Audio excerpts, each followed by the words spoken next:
अगर आप भी चाहते हैं कि आरसीएम म्यूजिक के वीडियो सबसे पहले आप तक पहुंचे, तो लाल बटन को दबा के चैनल को सब्सक्राइब जरूर करें और साथ में बेल आइकन को दबाना ना भूलें।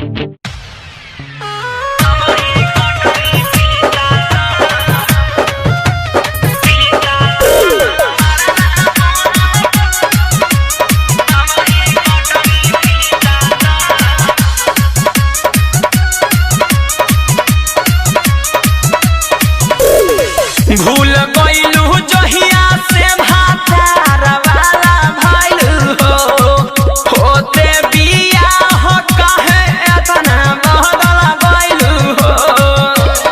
ई तहरा से उम्मीद ना रहल। भूल गइलू जहिया से भातार वाला भइलू हो, होते बियाह जाने एतना बदल गइलू हो। याद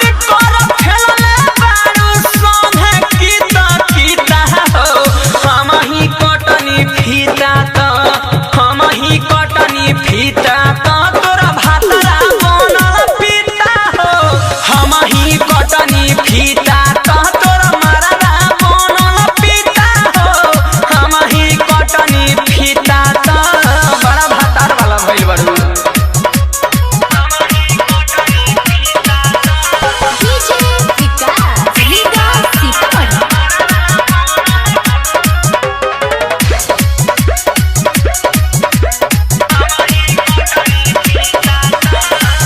बोलल चाही तोहरा से त बोले लू के मुँह फेर ले लू, तू देखावेलू पीठ के। हमरा नाम मालूम इतना बदल जाइबू। बोलल चाही तोहरा से त बोले लू के मुँह फेर ले लू, तू देखावेलू पीठ के।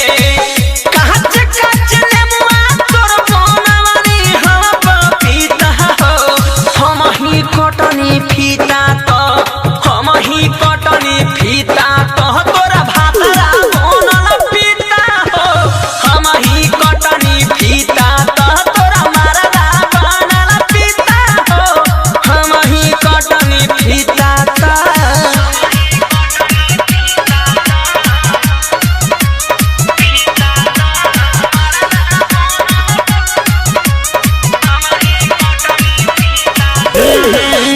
कहला पकहतारू भैनी लहरा को रहो, राहुल रसिक के साफा डाल देलू भोर हो। जा खुश रहूं हवे। कहला पकहतारू भैनी लहरा को रहो, राहुल विकास के साफा डाल दिहलू भोर हो।